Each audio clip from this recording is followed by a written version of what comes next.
Hi hello guys, welcome back to my channel Akhila edits and blogs. ఈరోజు అయితే నేను Amla shorts ఎలా చేశానో ఈ వీడియోలో అయితే చూసేయండి. సో ముందుగా అయితే నేను 1/2 కిలో ఉసిరికాయలు తెచ్చుకొని అవి అయితే కట్ చేసుకున్న తర్వాత ఒక నైట్ అయితే ఫ్రిడ్జ్లో పెట్టేసుకున్నా.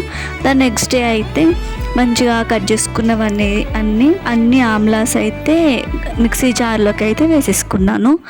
ఆ తర్వాత ఒక జింజర్ తీసుకొని ఆ జింజర్ అయితే మంచిగా వాష్ చేసుకొని కట్ చేసుకొని అందులోకి వేసుకున్న తర్వాత 1 స్పూన్ జీలకర్ర, 1 స్పూన్ కరివేపాకు, 1 స్పూన్ సాల్ట్ అయితే యాడ్ చేసుకొని అండ్ 2 గ్లాసెస్ ఆఫ్ వాటర్ కూడా యాడ్ చేసుకొని మంచిగా గ్రైండ్ చేసేసుకోవాలన్నమాట.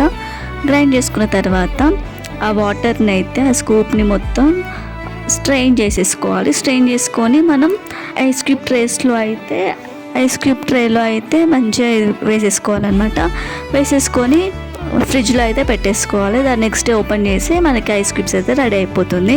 మీకు ఇది ఐస్ క్యూబ్ ట్రే కావాలంటే ఫ్లిప్కార్ట్లో అయితే నేను లింక్ డిస్క్రిప్షన్లో ఇస్తాను, వెళ్ళి చెక్ చేయండి. అండ్ మనకి ఉసిరికాయ వల్ల అయితే ఎన్ని యూజెస్ ఉన్నాయో తెలుసు. హెయిర్కి కూడా చాలా బాగా వర్క్ అవుతుంది అనమాట. హెయిర్ ఊసిపోకుండా మంచిగా హెయిర్ ఫాల్ అవ్వకుండా అయితే బాగుంటుంది. అండ్ హెయిర్ స్ట్రెంథెన్ చేసి గ్రే హెయిర్ని కూడా మంచిగా ప్రివెంట్ చేస్తుంది. అండ్ ఆల్సో ఇమ్యూనిటీ బూస్ట్ చేస్తుంది.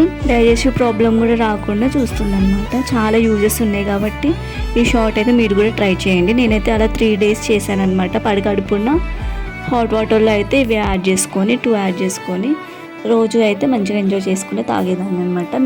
మీరు కూడా ఈ షార్ట్ని ట్రై చేసి ఎలా వచ్చిందో కామెంట్ చేయండి. అంతవరకు అయితే నా ఛానల్ని సబ్స్క్రైబ్ చేసుకోండి, లైక్ చేయండి, షేర్ చేయండి, కామెంట్ చేయండి. Thank you for watching. See you again. Bye.